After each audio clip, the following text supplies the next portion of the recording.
왜 예고되어진 것처럼 성도들의 마음속에 진실로 예수 그리스도를 통한 깊은 묵상이 있는 이 사순절 기간이 되었으면 좋겠습니다. 그래서 오늘 우리에게 주신 은혜의 말씀은 주님의 행적을 함께 돌아보는 그런 말씀이 되겠습니다. 좀 더 많이 알아야 묵상이 되어지는 것이고 주님의 행적 속에서 우리가 행해야 할 삶의 지표들, 방향들이 설정되는 것 아니겠습니까? 모든 삶, 모든 일 속에는 그 과정이 있습니다. 예를 들면 이런 거지요. 인생의 여정을 본다면 태어남이 있습니다. 태어나서 아이가 자라가는 과정 속에서 유년기를 걷기도 하고 청년기를 거쳐서 장년기를 거쳐서 노년기를 거쳐서 이제 마무리하는 육신의 장막이 거두어가는 이제 죽음의 과정으로 끝나는 과정들. 이게 모두가 다 진행되는 과정이 되겠지요. 이처럼 일 속에서도 그렇지만 주님께서 우리에게 공생의 사역을 행해 보여주시면서 시작점과 그 가운데 일부 주님께서 진행하는 공생의 3년의 과정 속에서 주어지는 말씀을 마가는 상당히 독특하게 그 중요한 사건들이지만 간략간략하게 요약을 해서 우리에게 말씀을 통해서 보여주고 있습니다. 이 말씀을 통해서 과연 우리가 주님을 따른다는 것이 무엇인가에 대한 부분을 함께 말씀 속으로 들어가 보도록 하겠습니다. 먼저 주님을 따르는 삶은 시작이 어떻게 되어지냐면 회개와 세례입니다. 주님께서 공생의 사역을 시작하시면서 가장 먼저 시작점이 바로 세례입니다. 우리 주님께서는 세례를 받지 않으셔도 되는 분입니다.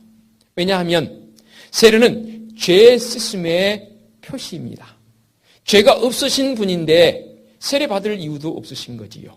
그럼에도 불구하고 왜 세례자 요한에게 가서 굳고 세례자 요한은 반대하지 않습니까? 어찌 내가 주님께 세례를 베풀겠습니까? 네, 세례 베풀 수 없습니다. 아닙니다. 못합니다 했더니 주님께서 세례자 요한에게 세례를 기어코 베풀라 하시고 세례를 받으셨습니다.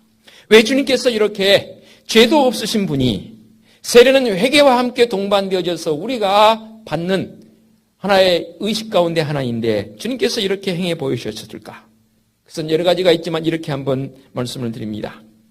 예수님 자신 우리들의 죄성을 담당하기 위해서 이 땅에 오신 분이지 않습니까?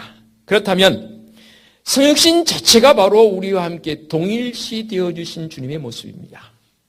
그런 성육신도 감사한데 죄인인 우리와 동일시 되시기 위해서 사역의 시작점, 출발점에서 세례를 받으신 분입니다. 예수님은 우리를 대신해서 회개하시며 우리를 대신해서 씻는 물 세례를 받으셨다 그 말입니다. 곧 우리에게 주님을 따라오는 제자적 삶을 살게 하기 위한 모범을 보이신 겁니다. 성도들의 첫 출발점이 바로 이런 주님처럼 회개와 세례여야 합니다. 우리의 죄를 용서해 주시는 하나님을 섬기려면 예수님께서 보여주신 모범대로 회개와 계속의 세례를 반드시 받아야 합니다. 진정한 신앙생활은 회개로부터 출발합니다. 회개 없는 신앙생활은 무의미하며 하나의 의식에 불과할 뿐입니다. 회개 없는 예배는 시간 낭비입니다. 형제와 응어리진 원망의 마음을 가지고 어찌 주님 앞에 나와 거룩하신 하나님 앞에 예배자로 설 수 있단 말입니까? 결코 그럴 수 없습니다. 형제에게 원망 들을 만한 일이 있거든 먼저 가서 화해하고 먼저 서로가의 관계가 회복되어진 다음에 그리고 와서 하나님 앞에 와 주님 앞에 예배하라고 주님 말씀하시지 않습니까? 하나님을 기쁘시게 할 마음으로 예물을 들고 예배를 드리러 나왔을지라도 응어러진 원망과 죄의 문제부터 풀고 화해한 후에 산 제사를 드리는 것이 진정으로 주님을 따르는 자의 성도의 모습인 줄로 믿습니다. 그러므로 예배보다 회개가 우선이요 제사보다 화해와 화목이 앞서야 합니다. 하나님의 구원의 은총은 회개로부터 출발되어집니다. 나를 돌아보는 성도, 즉 나를 성찰하는 삶이 지속되어야 합니다. 나를 돌아보지 않고는 주님 앞에 바로 설 수 없습니다. 어느 한순간만 하는 게 아니고 매일매일 꾸준하게 주님 앞에 서야 합니다. 그래야 이 땅에서 올바른 맑은 영성을 가진 믿음의 성도가 되는 줄로 믿습니다. 어느 이단자는 그러더라고요. 한 번 회개했으면 됐지 무슨 더 회개가 필요하느냐? 아닙니다. 잘못 가르치는 겁니다. 매일매일 주님 앞에 나와 나를 성찰하고 나의 나됨을 주님 앞에 내놓고 진실로 날마다 세례받는 신앙 고백이 우리에게 있어야 합니다. 이게 바로 주님을 따르는 성도의 삶이 되는 줄로 믿습니다. 아울러서 주님을 따르는 삶에는 반드시 시험이 찾아옵니다. 12절 말씀 통해서 보니까 성령이 곧 예수를 광야로 몰아내신지라 광야에서 40일을 계시면서 사탄에게 시험을 받으시며 라고 했습니다. 시험을 받는 것, 우리의 삶 속에서도 마찬가지로 시험이 주어집니다. 살아가는 과정 속에서 시험이 없었으면 좋겠어요. 여러분 어떻게 생각하세요? 진짜로 시험이 없었으면 좋겠어요? 시험이 없을 수는 없잖아요. 그러면 우리에게 주어진 시험을 우리는 어떻게 받아들여야 되냐 그 말입니다. 주님께서 사탄에게 시험을 받으시되 그 시험을 받으신 과정 속에서 어떻게 이겨나가십니까? 여기서 40일을 광야에서 계셨다고 그랬는데 금식하셨습니다. 40일 동안 기도하신 우리 주님의 모습을 봅니다. 사탄은 이것을 노립니다. 우리의 곤고한 상황, 우리의 힘들어한 상황을 노리고 그것이 우리에게 가장 약점으로 다가온다 생각될 때 그 점을 노립니다. 그리고 우리를 시험합니다. 시험이 한 번으로 그쳐집니까? 주님 내 육신의 장막을 거둬가실 때까지 우리의 시험은 계속되어집니다. 그럼에도 불구하고 우리는 이 시험을 어떻게 받아들여야 하냐 하는 것이지요. 제가 여러분들에게 늘 가르쳤습니다. 성도들이 기도할 때 또 이렇게 기도하시더라고요. 하나님, 내게 이 시험을 이겨나갈 수 있는 힘을 주옵소서 기도합니다. 맞는 기도인가요? 맞아요. 그런데 좀 더 성숙한 기도가 됐으면 좋겠습니다. 언제까지 이기기만 하시겠어요? 이기려고만 하시겠어요? 우리 주님 시험을 이기셨고 부활의 영광을 통해서 우리에게 승리의 모습을 안겨주신 줄로 믿습니다. 그러기에 우리는 이기기 위해서 사는 게 아닙니다.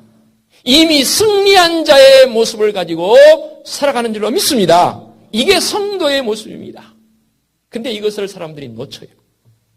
정말로 우리의 마음속에 주 예수 그리스도의 구속의 은총과 더불어서 우리 주님께서 시험을 이겨 보여주셨잖아요. 그 이겨주신 주님의 그 마음을 가지고 이 땅에 사는 겁니다. 그러니까 우리는 승리자의 모습으로 산다라고 그렇게 정의를 내려도 됩니다. 그런데 이 승리자의 모습을 어떻게 유지해 가냐는 거지요. 주님께서 광야 40일 금식 이후에 사탄으로부터 시험을 받으실 때에 이 시험을 무엇으로 어떻게 이겼습니까? 바로 기도와 말씀으로 이겼습니다. 말씀을 인용해서 하나님이 시험치 말라, 우리는 말씀으로 산다, 떡으로 사는 것이 아니고 말씀으로 산다 했습니까? 그런 주님의 선언하심, 주님의 말씀의 능력을 통해서 이겼었던 것처럼 우리도 시험이 주어올 때 이미 말씀의 능력이 우리에게 주어져 있지 않습니까? 그것을 가지고 우리는 승리자의 모습으로 살아가는 성도, 그가 바로 주님을 따르는 자의 모습이 되는 줄로 믿습니다. 그리고 이어서 주님께서 이제 갈릴리에서 복음을 증거하십니다. 14절 이하의 말씀. 요한이 잡힌 후에 예수께서 갈릴리에 오셔서 하나님의 복음을 전파하여 이르시되 때가 찼고 하나님의 나라가 가까웠으니 회개하고 복음을 믿으라 말씀하십니다. 우리 주님께서 이 땅에 오셔서 복음을 증거하는 모습을 친히 보여주셨습니다. 우리도 주님의 뒤를 따라서 복음 증거하는 자의 모습이 반드시 있어야 합니다. 예수님께서 우리에게 구원을 주시려고 하늘에 높고 높은 영광스러운 자리를 내놓으시고 이 땅에 오셨습니다. 우리에게 생명을 선물해 주시려고 우리 주님의 몸을 아끼지 않으시고 내주셨습니다. 우리에게 영생을 주시려고 주님께서 눈물로 기도도 하셨습니다. 우리에게 구원의 기쁨을 주시려고 쓰라린 그 십자가의 고통도 감당해 주셨습니다. 바로 이것이 우리에게 복음입니다. 이 복음을 증거하는 자의 모습이 진실로 주님을 따르는 제자의 모습이 되는 줄로 믿습니다. 그리고는 갈릴리 해변으로 지나가시다가 제자들을 부르신 사건이 이제 16절 이하의 말씀 속에 기록이 되어 있습니다. 가장 먼저 시몬과 그의 형제 안드레를 불렀습니다. 그들이 무엇을 하고 있었습니까? 바다에 그물을 던지는 것을 보시니 그들은 어부라라고 했습니다. 예수께서 이르시되 나를 따라오라, 내가 너희로 사람을 낚는 어부가 되게 하리라 하시고 말씀하시고 따르라 하니 그들이 그물을 버려두고 주님을 따랐습니다. 조금 더 가시다가 세베대 아들 야고보와 요한, 그들도 직업이 어부입니다. 그들로 주님께서 부르십니다. 나를 따라오라. 내가 너희로 사람을 낚는 어부가 되게 하리라. 그랬더니 그들이 아버지 세베대를 품꾼들과 함께 배에 버려두고 예수님을 따랐다라고 했습니다. 그렇다면 주님의 부르심에 우리가 응답하는 자의 모습으로 나아가려면 현재적 내게 있는 것들을 다 버려야 합니다. 버리라 하니까 여러분 집이고 재산이고 뭐 다 직장이고 다 지금 버려버리고 오직 주님 앞에 예배자의 모습으로 살아, 그 말 아닙니다. 과연 우리가 지금 무엇을 버려야 합니까? 지금까지 가지고 있었던 나의 가치관, 세상 사람들이 말하는 인생관 다 이 시간 버려야 합니다. 예수님을 따라가기 위해서는 이 모든 것을 버려야 합니다. 그래야만 진실로 주님을 따라갈 수 있습니다. 나를 따라오라는 말씀은 포기하는 것이고 버리는 것이라 우리에게 이해되어집니다. 주님의 말씀에 결코 거역할 수 없는 것이지요. 그런데 지금 나는 어떻습니까? 내가 주님 앞에 부름받은 자의 모습으로 주님을 따른 자의 모습, 아직도 나는 그 그물을 끌어안고 있지는 않습니까? 아직도 내 마음속에 그저 세상의 것들을 마음속에 품고 그것이 그물을 되어져서 그것을 품고 있지는 않습니까? 야고보와 요한은 아버지와 품꾼들을 버리고 예수님을 따랐다라고 했습니다. 예수님의 부르심에는 사람의 마음을 이끄는 놀라운 신비로운 힘이 있지 않습니까? 그 힘을, 그 은혜를 이 시간 우리가 먼저 느껴야 합니다. 내가 너희로 사람을 낚는 어부가 되게 하리라 말씀하십니다. 사람을 낚는 어부적 입장에서 봤을 때에 과연 나는 지금 무엇을 하고 있습니까? 내가 너희로 사람을 낚는 어부가 되게 하라는 이 말씀 한번 깊이 마음속에 여러분 새겨보시기 바랍니다. 제가 단어를 제시할 테니까 여러분 생각 속에 연상을 한번 해보시기 바랍니다. 지금 4명의 제자들의 이름이 거론되었습니다. 이 제자들의 직업이 뭐라고요? 어부입니다. 어부는 어디에서 주로 활동을 합니까? 바다. 뭘 타고요? 자, 그러면 바다는 과연 무엇을 의미할까요? 세상. 그러면 그 바다에서 그물을 던져서 뭘 잡아요? 아니, 그냥 어부 직업으로 좀 발전하지 말고 어부 직업으로 뭘 잡아요? 물고기 잡지요. 물고기는 그들이 얻는 산물이잖아요. 이 물고기 갖고 뭐 해요? 그냥 잡아서 제비로 놔줘버려? 요즘 물론 낚시하는 사람들 법이 있어서 일정 크기의 물고기는 못 잡게 돼 있더라고요. 그래서 걸려 올라와도 다시 놔주는 게 요즘은 법인데. 자, 물고기 잡아서 뭐 해요? 가장 먼저 먹어야지요. 본인들 먹어야 될 거 아닙니까? 그 다음에 또요. 팔아서 가족들 부양해야죠. 이게 일반적인 어부들의 삶의 형태입니다. 그러면 이것을 한번 이제 사람을 낚는 어부적 입장에서 봤을 때에 다시 한번 제가 단어를 제시할 테니까 여러분 뭐가 생각나는지 한번 연상시켜 보시기 바랍니다. 바다. 사람을 낚는 어부적 입장입니다. 바다 하면 뭐가 생각나십니까? 세상은 세상인데 어떤 세상이에요? 죄악된 세상입니다. 죽음의 세계입니다. 이게 바로 바다입니다. 그 바다에서 나를, 주님께서 제자들을 내가 너희로 사람을 낚는 어부가 되게 한다고 그랬습니다. 사람을 낚는다는 건 뭡니까? 낚는 게 전도라고요? 예, 전도 맞아요. 낚는다는 것은 좀 더 우리가 수준 높은 표현을 한번 해보십시다. 생명의 세계로 이끌어가는 것 아니겠습니까? 이게 바로 전도입니다. 생명의 세계가 어떤 세계입니까? 우리 주님 통치하시는 세상이요. 우리 주님께서 우리의 마음속에 좌정하셔서 나를 그렇게 이끌어가시는 신비로운 세상입니다. 정말로 세상 사람들은 이 세계를 알지 못합니다. 생명의 세계로의 낚시, 이끔입니다. 그래서 내가 너희로 사람을 낚는이라고 말씀하고 있습니다. 사람을 낚는 어부가 되게 한다는 말씀 더 다시 마음속에 새겨봅니다. 어부적 관점에서 봤을 때에 그동안에는 물고기 잡아서 내 가족 부양하는 정도였다면 이제는 물고기 잡아서 내 가족 부양하는 정도에서 그치면 안 되지 않습니까? 어떻게 해야 합니까? 내 이웃에게 열방을 품에 안고 나갈 수 있는 참으로 넓은 시야를 가진 어부적 삶이 우리에게 필요하다 그 말입니다. 베드로와 안드레와 야고보와 요한에게 읽어주신 이 말씀이 과연 무엇입니까?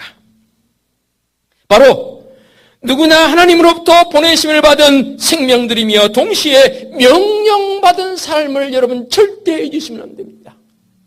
내가 너희로 사람을 낚는 어부가 되게 하리라 불러주신 것만으로 그친 게 아닙니다. 땅끝까지 이르러 복음의 증인이 되라고 있습니다. 그저 전도하는 일로만 여러분 생각하시면 안 됩니다. 그저 언어적 표현을 통해서 전도지 나눠주며 예수 믿으세요. 이걸로만 그치면 안 됩니다. 우리의 삶의 모습을 통해서 진실로 주님을 따라가는 제자들이라면, 주님을 따르는 믿음 백성이라면 우리의 삶 속에서 그렇게 드러나 보여줘야 합니다.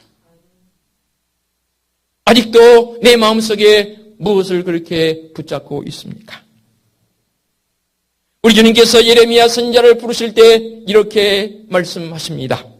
내가 너를 모태에 짓기 전에 너를 알았고 너가 배에서 나오기 전에 너를 숭별하였고 너를 여러 나라의 선지자로 세웠노라 라고 말씀하십니다. 모든 사람들은 각각 우리에게 부어지는 명령이 있습니다. 주님의 명령이 있습니다. 그 명령대로 살아가야 할 성도들의 삶에 몫이 있다 그 말입니다. 그렇다면 나를 먼저 알아야 합니다. 여러분들, 내가 나를 봤을 때 나의 가치는과는 얼마나 됩니까? 비참하게도 어느 분이 우리 육신, 이 바디를 비누 몇 장으로 비유를 했더라고요. 그런 거 말고 현재적 내 이 가치, 여러분 얼마나 되신다고 생각하십니까?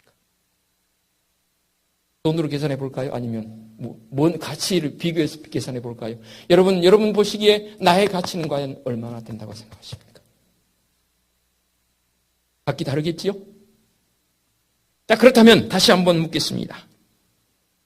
내가 나를 봤을 때의 가치보다도 하나님께서 나를 보시는 가치가 얼마나 되겠냐 그 말입니다. 예레미야 선지자를 부르실 때 이렇게 불렀다라고 좀 전에 말씀드렸습니다. 내가 너를 모태에서 짓기 전에 너를 알았고 너가 배에서 나오기 전 너를 성별을 하였고, 성별이라 하니까 남성인지 여성인지 그 구별적 요소 되겠지만 성별이라는 것은 내가 태에서 나오기 전부터 내가 특별하게 구별하여 세웠다는 말씀입니다. 너를 여러 나라의 선지자로 세웠노라라고 예레미야에게 말씀하십니다. 예레미야뿐만 아니라 오늘 어부생활하고 있는 주님의 제자들을 부르시는 과정 속도 마찬가지입니다. 그리고 주님 앞에 나와 예배하고 있는 지금 나의 모습도 역시 마찬가지입니다. 나를 최고의 가치 있는 자로 인정해 주시고 그 가치에 걸맞게 살라고 말씀하신 줄로 믿습니다. 주님을 따르는 성도의 모습은 바로 이 가치에 걸맞는 삶이 되어져야 합니다. 과연 나는 그 가치에 걸맞는 삶을 살고 있는가? 여러분 어떻게 생각하세요? 그리고 주님께서 마지막 날을 부르시는 그 날에 잘했다 칭찬 들을 수 있는 믿음의 성도가 되어야 되는 것 아니겠습니까? 오늘 말씀 속에서는 주님의 제자를 부르시는 그 과정까지만 함께 살펴봤습니다. 사순절을 보내고 있습니다. 사랑하는 성도 여러분, 회개의 삶이 먼저 우리에게 있어야 합니다. 날마다 나를 돌아보며 주님 앞에 기도하는 기도자의 모습이기를 원합니다. 육신적으로 힘들어도 내 영적 맑음을 위해서 주님 앞에 꿇어 기도하는 자의 모습이 필요한 시기가 바로 지금입니다. 아울러서 우리에게 시험이 주어지더라도 절대 낭망하지 마십시오. 왜냐하면 우리 주님께서 이미 시험을 이겨 보여주셨습니다. 우리는 승리자의 모습으로 사는 겁니다. 승리하기 위해서 사는 게 아닙니다. 바른 신앙 고백이 있었으면 좋겠습니다. 그리고 진정한 제자들의 모습을 가지고 말씀을 증거하는 증거자의 모습을 가지고 내 가치가 이만큼 된다는 것, 내가 너를 태어나기 전부터, 아니 잉태하기 전부터 너를 내가 구별하였노라. 우리 주님의 그 놀라운 선언하심이 있습니다. 나를 향한 가치 얼마나 귀한지 절대로 잊지 마시고 내게 주어진 삶의 모습에서 정말로 주님을 따르는 자의 모습으로 살아갈 수 있는 믿음의 성도들의